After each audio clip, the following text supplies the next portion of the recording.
مكة يا مكة يا حرما أشجانا نلت عزا حضرت ابن عباس رضی اللہ تعالیٰ عنہ فرماتے ہیں کہ ایک شخص اللہ کے رسول صلی اللہ علیہ وسلم کے پاس آیا اور کہا کہ میرے دل میں ایسے ایسے خیالات آتے ہیں کہ ان خیالات کو زبان پر لانے سے پہلے مجھے یہ پسند ہے کہ میں کوئلہ بن جاؤں. امامتاً کے معنی کوئلہ بن جانا.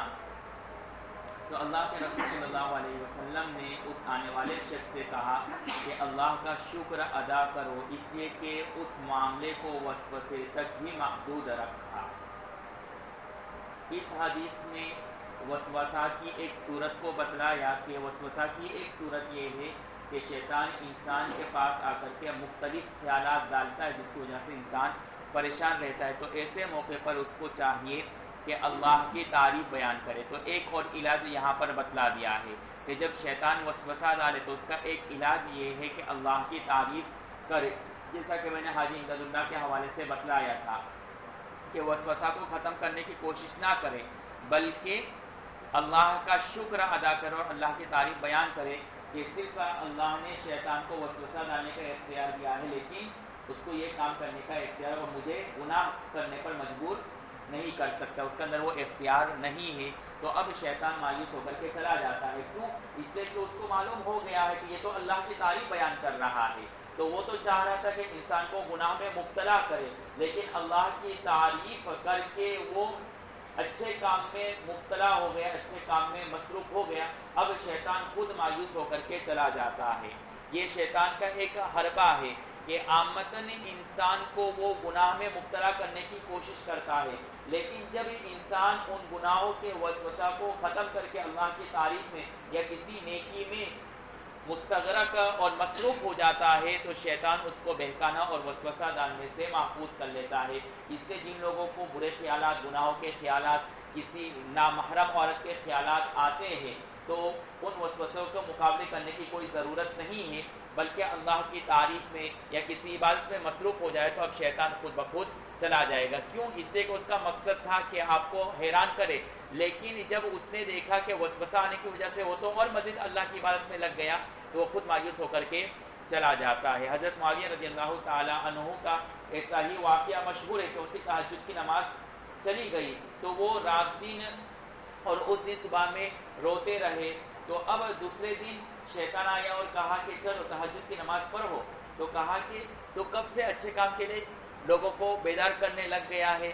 تو کہا کہ اصل بات یہ ہے کہ کل تمہاری تہجد کی نماز میں نے تجھے سلا دیا ہے تو میں بہت خوش ہوا کہ چلو اچھا اس کی تہجد کی نماز تو گئی لیکن تم اتنے روئے صبح سے لے کر کے شام تک کہ اسی رونے کو اللہ نے اتنا پسند کیا کہ تہجد سے بھی زیادہ تم کو ثواب دے دیا. تو اب میں چاہ رہا ہوں کہ اگر آج تم سوتے رہو تو کئی ایسا نہ کل پھر تم واپس رونے لگ جاؤ اور زیادہ ثواب ملے. اس سے بہتر ہے کہ تہجد ہی پڑھ لو تاکہ کم نیکی مل جاوے. تو یہ ایک اور حربہ اور طریقہ ہوتا ہے کہ افضل کام کو چھوڑ کر کے مفضول کام میں مصروف کر دیتا ہے انسان کو. اسی وجہ سے امام ابو حنیفہ رحمۃ اللہ علیہ سے امام محمد نے سوال کیا کہ فہم کس کو کہتے ہیں تو امام صاحب نے جواب دیا کہ فہم کہتے ہیں غلط اور صحیح میں فرق کرنا. تو امام محمد نے جواب دیا کہ صحیح اور غلط میں تو حیوان بھی فرق کرتے ہیں. اگر بھینس کو لاٹھی دکھائے تو وہ چلا جاتا ہے, وہ سمجھتا ہے کہ یہ غلط ہوگا میرے ساتھ, اور اگر اس کو چارہ دکھاؤ تو فوراً بھینس آ جاتی اس لیے کہ اس کو معلوم کہ میرا فائدہ ہے اس میں. تو پھر حیوان اور انسان میں فرق کیا رہا؟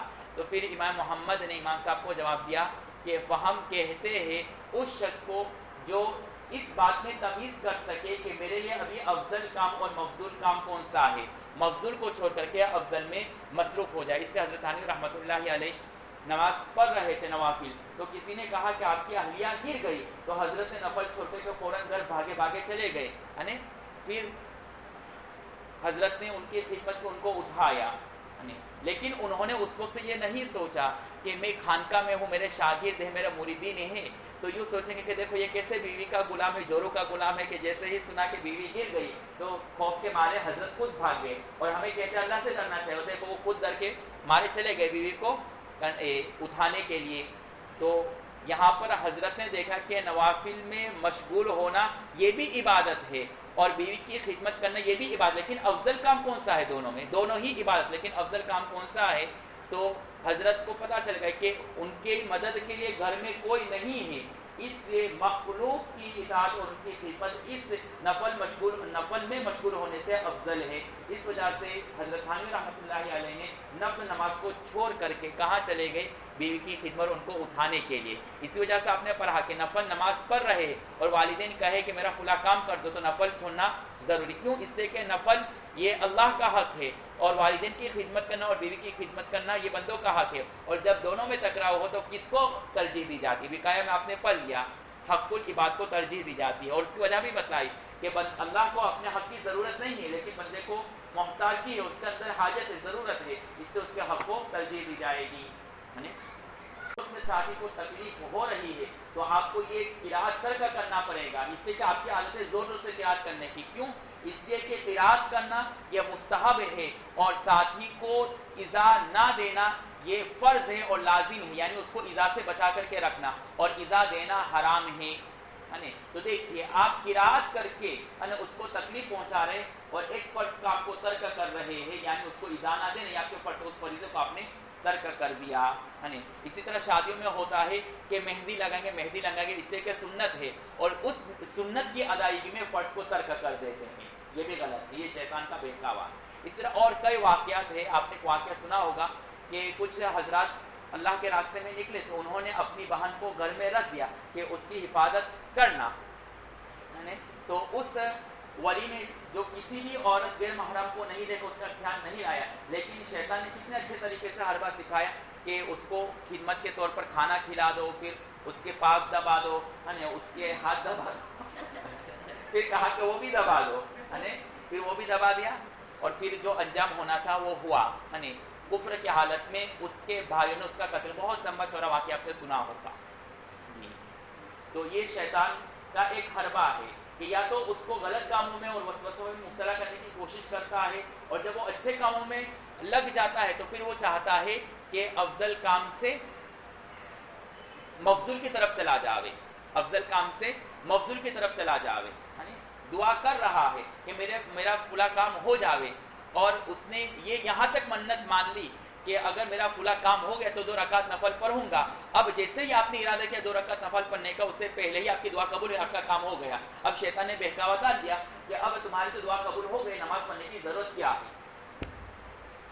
تو یہاں پر اسی وسوسے کو اور اسی حربے کو بتلانا چاہ رہے ہیں کہ جب وہ اس طرح کا وسوسہ ڈالے تو اس کی طرف توجہ دینے کی ضرورت نہیں، بلکہ اللہ کی تعریف میں مصروف ہو جائے، وہ خود بخود بھاگ جائے گا اور سوچے گا کہ میں تو اس کو بہکانے کی اور ناامید کرنے کی کوشش کر رہا تھا، اور زیادہ امیدوار ہو گئے اور اللہ کی طرف متوجہ ہو گئے۔ اس کے آگے ایک روایت آ رہی ہے کہ جب بھی میں نماز پڑھتا ہوں، صحابی کہہ رہے ہیں کہ جب بھی میں نماز پڑھتا ہوں شیطان آتا ہے اور کہتا ہے کیسی نماز پڑھ رہا ہے، اور ادھر ادھر کے خیالات لاتا ہے۔ تو راوی فرماتے ہیں کہ میں نے اس سائل سے کہا کہ اس کو کہو کہ میں ایسی ناقص نماز پڑھوں گا، تو چاہے مجھے کتنا بھی بہکاوا دے، لیکن میں ایسی ناقص نماز پڑھوں گا اس لیے کہ اللہ میری ایسی ناقص نماز کو قبول کرے گا، اور تو مجھے کامل کے بہانے سے نماز پڑھنے ہی نہیں دے رہا ہے۔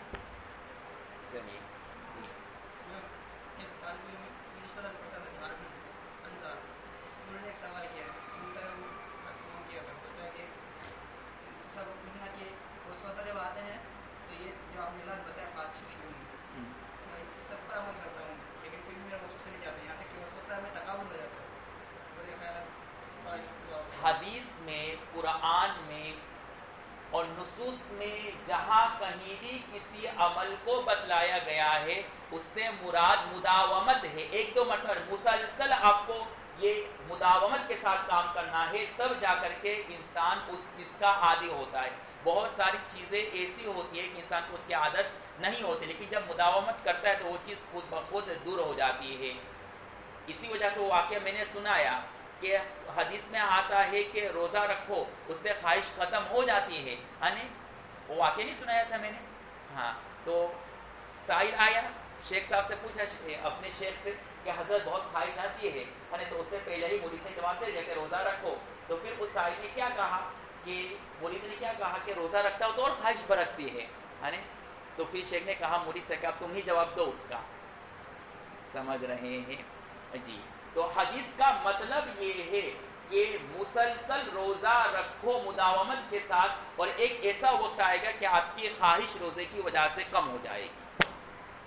اسی وجہ سے قرآن میں کہا ہے کہ جو تمہارا دشمن ہو اس کے ساتھ اچھا سلوک کرو، ہے نا؟ تو آپ نے دیکھا ہوگا کہ دشمن کے ساتھ اچھا سلوک کرتے ہیں پھر بھی وہ سدھرتا نہیں، اپنی دشمنی پر ارے رہتا ہے۔ تو انسان سوچتا ہے کہ قرآن میں تو ایسا لکھا ہے اور میں نے ایسا کر دیا پھر بھی وہ میرا دشمن ہے، تو اس کا مطلب یہ نہیں کہ ایک دو مرتبہ کر کے چھوڑ دو، بلکہ مسلسل کوشش کرتے رہو، ہے نا؟ مسلسل کوشش کرتے رہو، ہے نا؟ مرتے دم تک کوشش کرتے رہو، ایک وقت آئے گا کہ آپ اس پر کامیاب ہو جائیں گے۔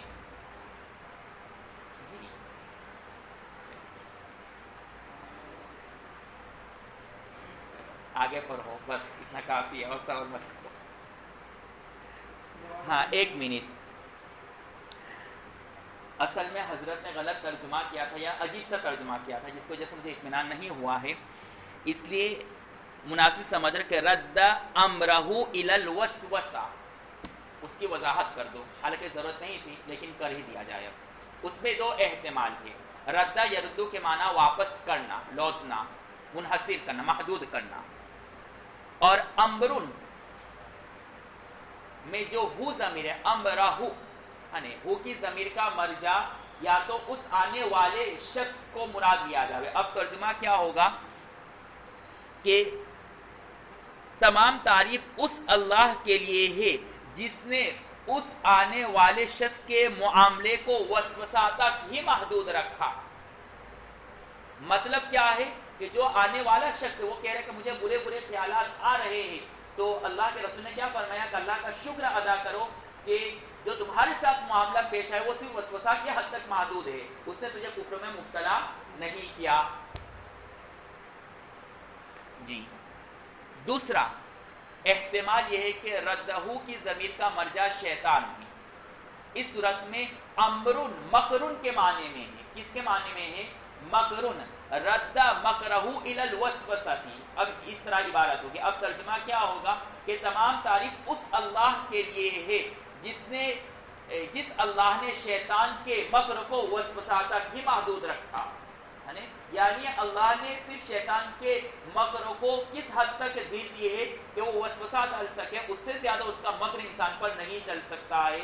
اگر وہ اپنے مکر سے انسان کو کفر میں مبتلا کرنے کی کوشش کرتا ہے لیکن اس کو کفر کرنے پر مجبور نہیں کر سکتا ہے، اس کا مکر صرف وسوسہ کی حد تک ہے، لیکن کفر پر اس کو مجبور کرنا اور اس کو کفر میں مبتلا کر دینا یہ شیطان کا اس میں بس نہیں ہے۔ اس وجہ سے اللہ کا شکر ادا کرنا چاہیے کہ اللہ نے صرف شیطان کے مکر کو ایک ہی حد تک محدود رکھا، اور وہ کیا ہے؟ صرف وسوسہ ڈالنا، گناہوں میں اور کفر اور معاصی میں وہ ہمیں مبتلا نہیں کر سکتے۔ دونوں کا محاصلہ اور خلاصہ ایک ہی نکلتا ہے کہ شیطان اور اس آنے والے شخص کا معاملہ صرف وسوسہ ہی کی حد تک محدود رہا، کفر میں مبتلا نہیں ہوا یا کفر کا وہ اجبار نہیں کر سکا۔ چلیے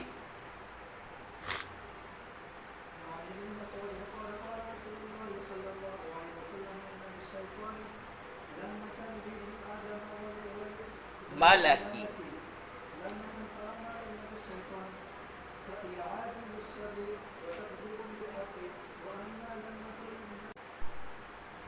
لمتن کا معنی تصرف، لیکن اس کا معنی اور مطلب اور مفہوم ہے القاء فی القلب، قلب میں کسی چیز کو ڈالنا، الالقاء فی القلب، دل میں کسی چیز کو ڈالنا، اس کو کیا کہتے ہیں؟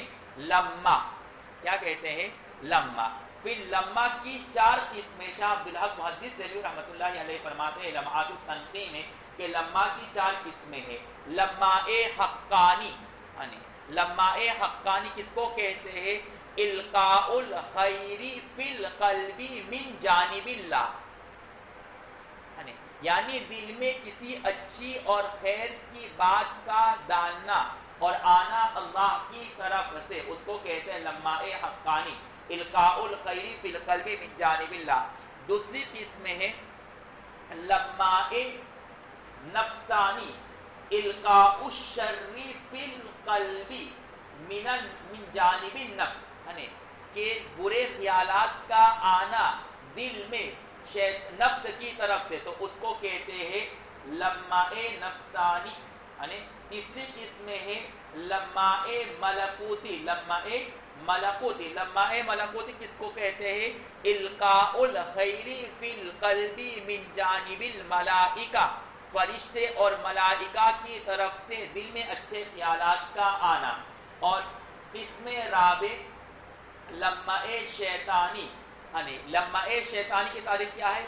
القاء الشر فی القلب من جانب الشیطان.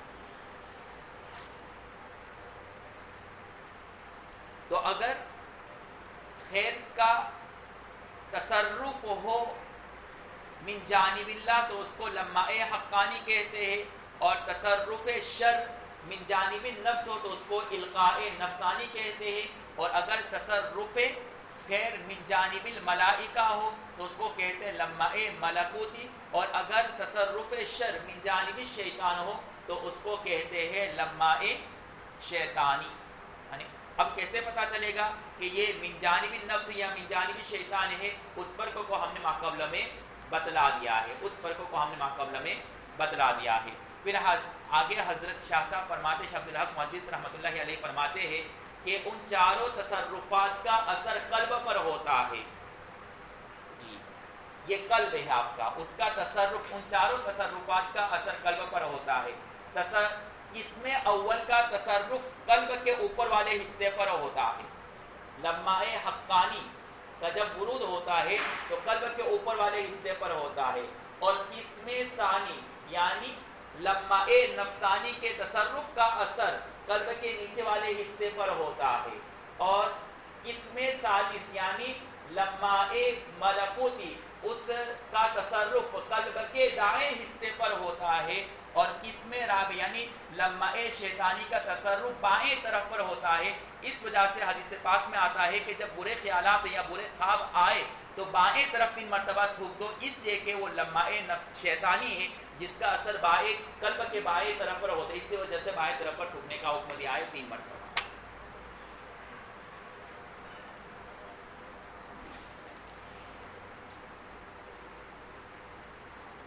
یہ تو لمع کی تعریف ہو گئی. پھر ایک اور لفظ آیا ایعاد، جس کا ترجمہ بھی حضرت نے کچھ عجیب و غریب کیا ہے، اس لیے اس کی بھی وضاحت کر دی جاتی ہے. ایعاد یعنی اس مادے کے 3 لفظ ہیں، ایعاد، وعد اور وعید. یعنی ایعاد، وعدہ اور وعید. یعنی وعدہ کا اطلاق امور خیر پر ہوتا ہے. وعدہ کا لفظ کہاں بولا جاتا ہے؟ جہاں امور خیر ہو. اور وعید کا لفظ وہاں بولا جاتا ہے جہاں امور شر، اس کا اطلاق امور شر پر ہوتا ہے. اور ایعاد کا اطلاق امور خیر اور شر دونوں میں مشترک ہے. یعنی امور شر اور خیر دونوں میں مشترک ہے، یعنی خیر کے کام پر ابھارنا یا برے کام پر ابھارنا دونوں کے لیے لفظ ایعاد کا استعمال ہوتا ہے. اس وجہ سے آپ نے دیکھا ہے حدیث میں کہ ایعاد من الملائکہ اور ایعاد من الشیطان دونوں کے لیے استعمال ہوئے لفظ ایعاد کو. یعنی اس کی نسبت امور خیر کی طرف ابھارنے کے لیے فرشتے کی طرف کر دیا گیا ہے، اور امور شر کے تصرف کے لیے اس کی نسبت کس کی طرف کر دی گئی ہے؟ شیطان کی طرف.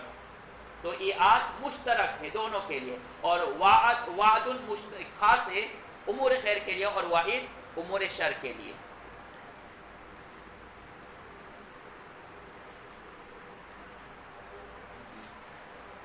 چونکہ مجھے یقین ہے کہ نخبۃ الفکر آپ کو مکمل ازبر ہے، از اول تاخیر، اور تمام بحثوں کو آپ نے محفوظ کر لیا ہے، جیسا کہ سمندر کوزے میں محفوظ ہو جائے. یعنی آپ نے پورے سمندر کو اپنے اندر اتار لیا. اس کے آپ کو تو سب یاد ہے. اپنے علموں کو اور اپنی جہالت کو دور کرنے کے لیے وقال ترمذی ھذا حدیث غریب، کہ یہ حدیث غریب ہے. امام ترمذی رحمۃ اللہ علیہ فرماتے ہیں یہ حدیث غریب ہے، لیکن کسی حدیث کا غریب ہونا یہ اس کے صحت کے منافی نہیں. یعنی اس کا یہ مطلب نہیں نکلتا کہ اب یہ حدیث اپنی صحت کے دائرے سے نکل چکا ہے. کیوں؟ اس لیے کہ باعتبار سند کے حدیث کی جو قسمیں ہیں اس میں سے ایک قسم ہے حدیث غریب، جس روایت کی ایک ہی سند مروی ہو یا اس روایت میں ایک ایسا لفظ ہو جو دیگر کسی سند میں موجود نہیں ہے تو اس حدیث کو حدیث غریب کہتے ہیں. اور اگر روات جو راوی بیان کرنے والے اس حدیث کو وہ کامل الضبط ہے تو وہ حدیث صحیح کہلاتی ہے. تو اس حدیث کے جو روات ہے وہ کامل الضبط ہے، صحیح لوگ ہیں، معتمد لوگ ہیں، اس لیے یہ حدیث صحیح ہے. لیکن چونکہ یہ حدیث صرف اسی ایک سند اور طریقے سے ثابت ہے اس وجہ سے یہ غریب ہے. اس وجہ سے آپ ترمذی میں دیکھ لینا کہ وہاں کہا ہے ھذا حدیث غریب حسن صحیح، صحیح اور حسن کا بھی اضافہ کیا ہے. تو ہم نے اپنی جہالت دور کر دیا، آپ کی تو پہلے ہی سے دور ہے. چلو آگے بڑھو، امید ہے کہ سمجھ میں آیا. سمجھ میں آ گئی.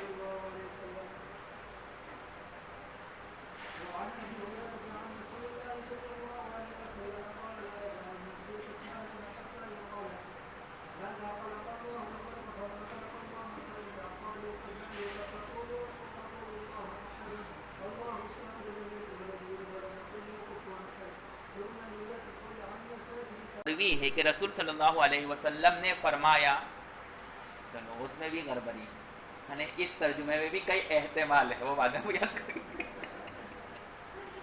چلو بھائی چلو.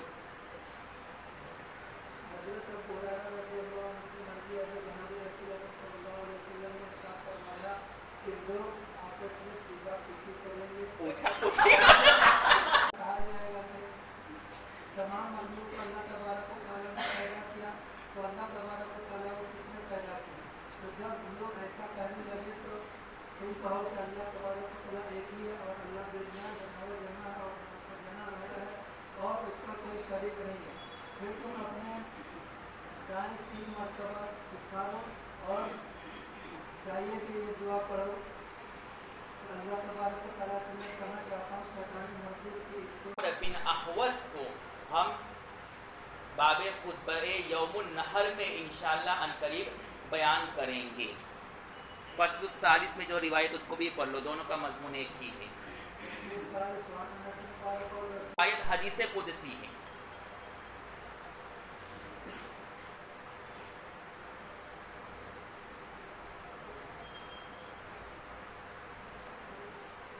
اس کو بخاری نے روایت کیا اور مسلم کی روایت میں ہے کہ اللہ تبارک و تعالیٰ یہ رسول اللہ صلی اللہ علیہ وسلم فرماتے ہیں کہ اللہ تبارک و تعالی فرماتے ہیں ان امتک، میری آپ کی امت یعنی اللہ نے اپنے نبی سے کہا کہ آپ کی امت برابر سوال کرتی رہے، آپس میں برابر ایک دوسرے سے سوال کرتے رہیں گے، پوچھا پوچھی کرتے رہیں گے. یہ کہاں سے آئی ہے ترجمہ؟ آپ کی امت برابر یہ کیا ہے، یہ کیا ہے، یعنی اس چیز کو کس نے پیدا کیا، اس چیز کو ما قضا مقدر سے مراد اس چیز کو کس نے پیدا کیا، اس چیز کو کس نے پیدا کیا. یہاں تک کہ لوگ پھر کہیں گے کہ یہ اللہ ہے اور اللہ کو کس نے پیدا کیا. ہو گیا ترجمہ. چلیے جی، دونوں حدیث کا مضمون اور خلاصہ ایک ہی ہے کہ جو نیک لوگ ہوتے ہیں ان پر شیطان کیسے تصرف کرتا ہے، برائی کے راستے سے نہیں بلکہ دینی امور میں سوالات کر کے اس کے اوپر تصرف کرتا ہے اور وسوسہ ڈالنے کی کوشش کرتا ہے. مثلا وہ سوال کرتا ہے کہ ہر چیز پیدا کی گئی ہے تو پھر اللہ بھی پیدا ہونے چاہیے، اس کو بھی کسی چیز سے پیدا کیا گیا ہو، یا اس طریقے سے کہ ہر شخص کے لیے جنت اور جہنم مقرر ہے اور تقدیر میں سب چیزیں لکھی جا چکی ہے تو پھر جنت میں اور جہنم میں جانے کا مطلب کیا ہے. جو شخص جب اللہ نے کسی کے حق میں جنت میں اور جہنم کا فیصلہ کر دیا ہے تو پھر اعمال کرنے کا مطلب کیا ہے. اس طرح کے سوالات شیطان انسان کو کرواتا ہے، اس طرح کے وسوسہ ڈالتا ہے. پھر اس طرح کہ آدم علیہ السلام جنت سے نکالے گئے تو اس میں ان کا کیا قصور ہے، اس لیے کہ اللہ نے پہلے ہی سے تقدیر میں لکھ دیا تھا کہ آدم کو جنت میں سے نکلنا ہے. پھر شیطان کا بھی اس میں کیا قصور ہے، اس لیے کہ شیطان کو مردود پیچھے ہونے کی وجہ اللہ کا علم ازلی ہے. اس طرح کے سوالات انسان کو شیطان کرتا ہے جو نیک اور دیندار لوگ ہوتے ہیں. اور اس کی ایک شکل یہاں پر بتلائی کہ وہ ہر چیز کے بارے میں تخلیق کی قدرت کو بتاتے کہ اللہ کی قدرت یہ کہ ہر چیز کو پیدا کیا، پھر آہستہ آہستہ اس کے ذہن میں یہ بات ڈال دیتا ہے کہ جب ہر چیز تخلیق کے مرحلے سے گزری ہے تو اللہ بھی تخلیق کے مرحلے سے گزرے ہوئے ہوں گے، تو اللہ کو کس نے پیدا کیا؟ تو اب اگر اس طرح کا خیال آئے تو اللہ کے رسول نے فرمایا کہ وہاں اس خیال کو روک دو اور اعوذ باللہ پر ہو یا سورہ اخلاص پر ہو، دو چیز کے ذریعے سے علاج بتایا۔ اگر اس طرح کے برے خیالات آتے یعنی اللہ کی ذات میں، صفات میں، تقدیر میں، ایمان کے بارے میں اگر خیالات آئے تو اس کا سب سے بہترین علاج کیا ہے کہ اگر اللہ کی ذات کے بارے میں وساوس آ رہے ہیں تو قل واللہ احد پر، سورہ اخلاص پڑھ لے، اور اگر اور دیگر دینی امور میں خیالات آ رہے ہیں تو تعوذ پڑھ لو، یعنی سورہ اخلاص پڑھنے کی تلقین۔ اور اس کا علاج کیوں اللہ کے رسول صلی اللہ علیہ وسلم نے بتلایا؟ اس وجہ سے کہ جب اللہ کی ذات میں انسان خیال کرے گا تو سورہ اخلاص پڑھنے کی وجہ سے اس کا دل مطمئن ہو جائے گا، اس وجہ سے کہ سورہ اخلاص میں اللہ کی توحید، تنزیہ اور تقدیس کو بیان کیا گیا ہے۔ تو جب اس صورت میں اللہ کی تنزیہ، تقدیس کو بیان کیا گیا ہے تو اب شیطان اللہ کے خلاف، جو اللہ کی ذات کے خلاف جو وساوس ڈال رہا ہے وہ خود بخود ختم ہو جائیں گے، اس لیے کہ آپ نے اللہ کی تنزیہ اور تقدیس کا اقرار کر لیا ہے۔ اب شیطان اس طرح اللہ کے خلاف جو وساوس ڈال رہا ہے وہ خود بخود ختم ہو جائیں گے۔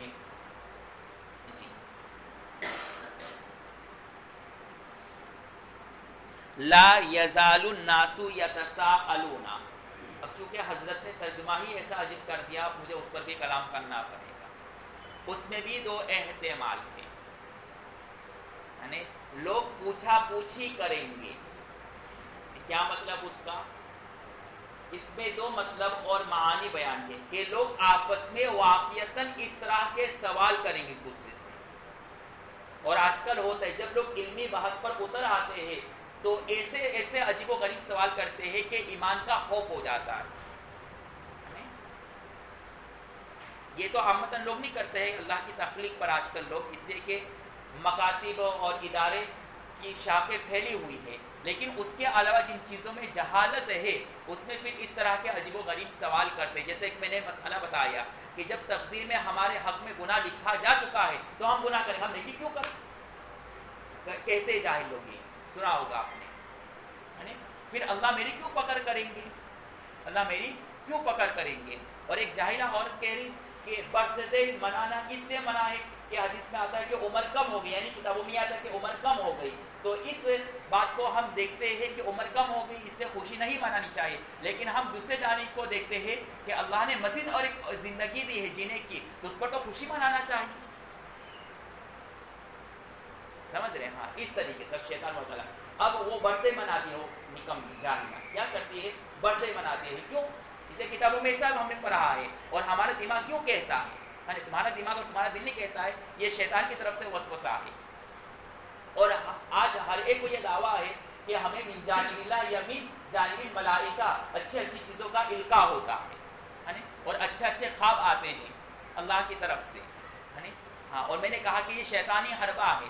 مفتی ابراہیم صاحب نے وہ واقعہ سنایا تھا وہاں مسجد میں، کہ مرید کہہ رہے مجھے روزانہ اچھے اچھے خواب آتے، میں جنت میں سیر کر رہا ہوں، تو شیخ نے کہا کہ کوئی جنت بنت نہیں ہے، تو مرید کو کیا لگا کہ شیخ کو مجھ سے حسد ہو گیا کہ میرا مرید مجھ سے آگے بڑھ گیا کہ وہ جنت کے مناظر خواب میں دیکھتا ہے اور شیخ اس مقام پر نہیں پہنچا، اس وجہ سے شیخ کو مجھ سے حسد ہو گیا۔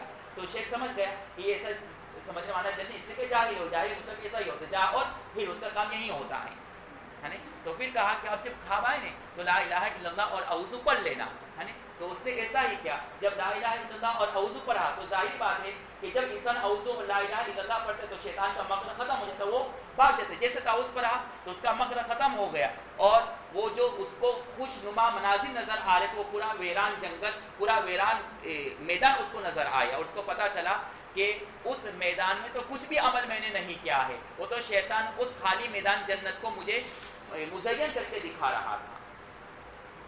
سمجھ رہے ہیں جی؟ تو لوگ آپس میں برابر سوال کرتے رہیں گے، اس طرح کے الٹے سیدھے سوال کرتے رہیں گے، اور جب بھی کوئی خیال آئے گا تو سوچیں گے کہ من جانب اللہ ہے، کیا دعویٰ کریں گے؟ من جانب اللہ ہے۔ بہت سارے ایسے جاہل آپ کو ملیں گے کہ اللہ کی طرف سے ہمیں الہام ہوتا ہے، آج ہر ایک اس کا دعوے دار ہوتا ہے اور آپس میں اس طرح کی باتیں کرتے ہیں، اللہ حفاظت فرمائے۔ اور یتساءلون، آپس میں سوال کرتے ہیں، اس کا مطلب یہ ہے کہ قیامت تک اس طرح کے سوالات انسان کے دل و دماغ میں آتے رہیں گے۔ دونوں ہی مطلب اپنی جگہ پر صحیح ہے اور دونوں مفہوم صحیح ہیں۔ لوگ اس طرح آپس میں سوال بھی کرتے ایک دوسرے کو، اور اس طرح کے سوالات دل و دماغ میں آتے بھی رہتے ہیں انسان۔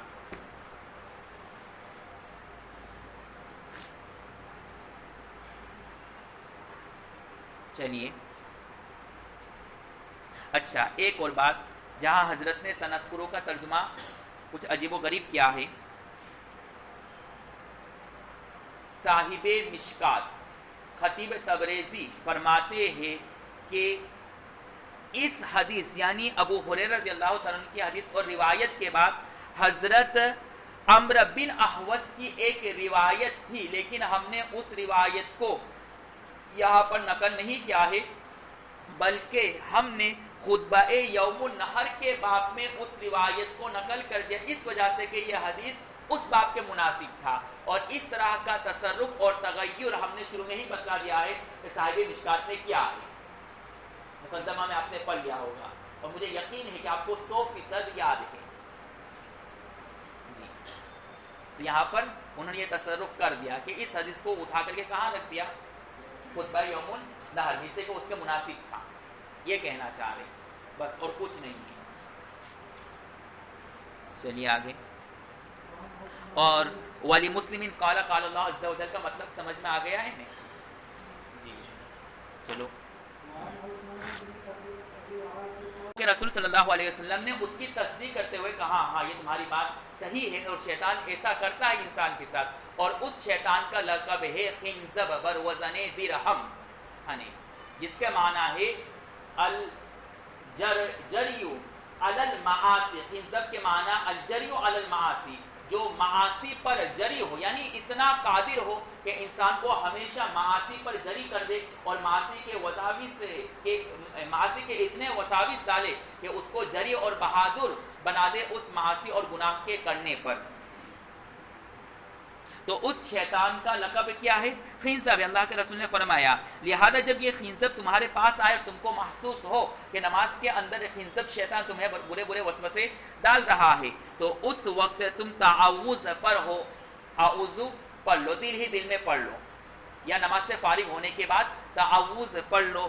اور دوسرا کام اللہ کے رسول صلی اللہ علیہ وسلم نے فرمایا کہ 3 مرتبہ بائیں طرف تھوک دو۔ تو راوی فرماتے کہ جب میں نے یہ کام کر دیا ہے تو مجھے یہ سارے وساوس ختم، مجھے محسوس ہوا کہ یہ سارے وساوس مجھ سے دور ہو گیا۔ اذهب عنی کے معنی دور ہو جانا، اذهب جب ان کے ساتھ استعمال ہوتے تو اس کا معنی ہوتا ہے دور ہو جانا۔ اچھا، یہاں پر ایک لفظ ہے یلبسوہا، لبسا یلبسو، تشدید کے ساتھ پڑھا ہے، اگرچہ دوسرا ضبط بھی ہے لیکن یہ مشہور ضبط ہے، جس کے معنی یشککو، شک میں ڈالنا، وہ مجھے شک میں ڈالتے رہتا ہے۔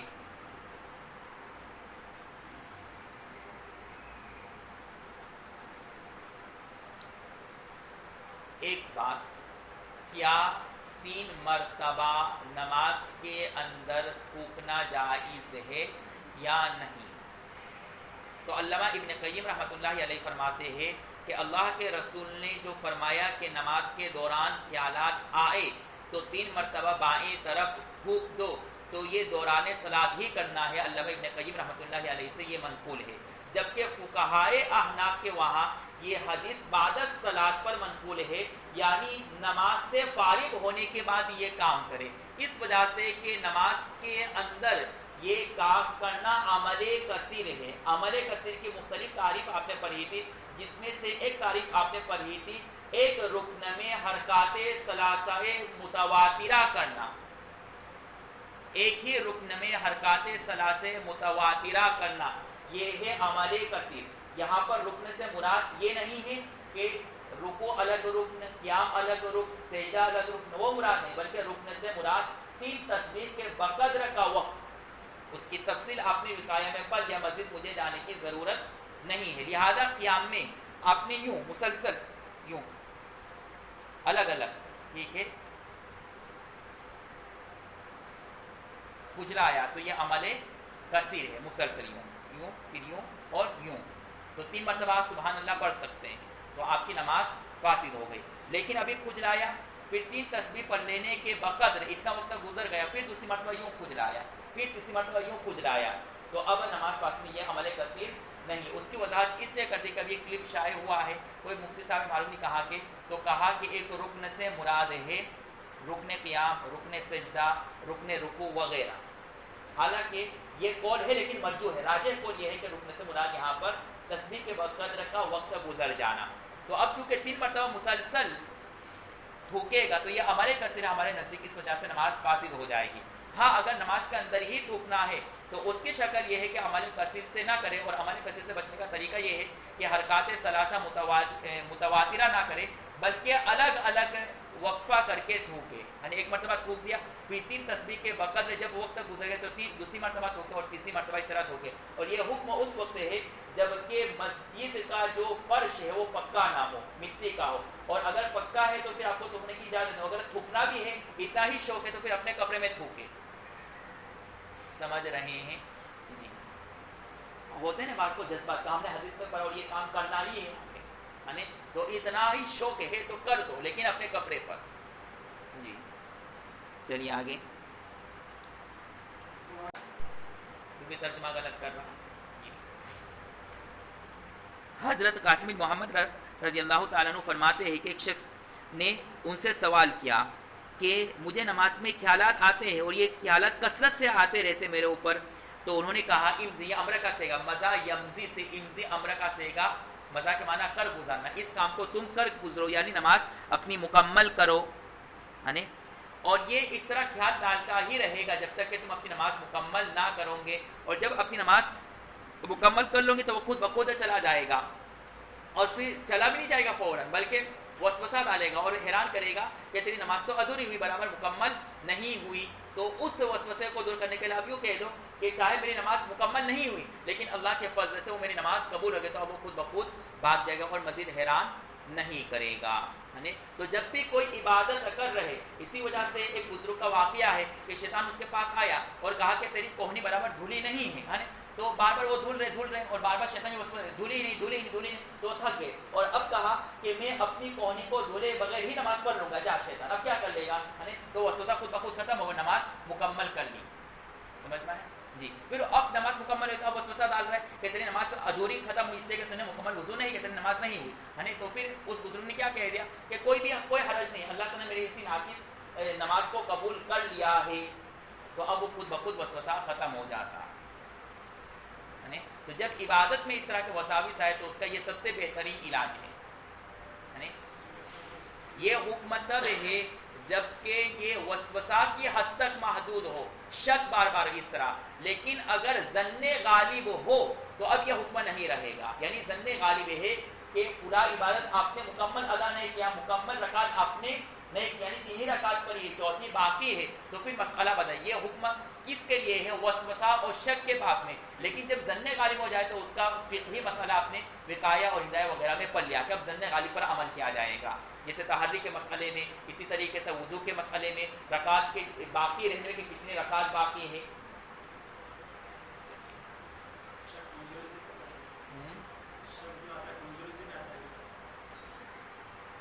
کمزوری سے شک آنے کا مطلب پھر وسوسہ لگے کی طرف غسل برابر اس کی نماز بھی نہیں تو میری نماز بھی مکمل ہو گئی، چاہے ناقص ہی کیوں نہ ہو، اللہ اس کو بھی قبول کرے، ختم کہانی۔ اس لیے میں نے پہلے بتا دیا کہ وسوسہ کا کوئی علاج نہیں، اس کا علاج یہی ہے کہ اس کے ساتھ جھگڑا نہ کیا جائے، دوسری طرف کام میں مبتلا ہو جائے، دوسرے کام میں مصروف ہو جائے، اس کا ایک ہی علاج ہے اور کوئی علاج نہیں ہے۔ چلیے 12 يا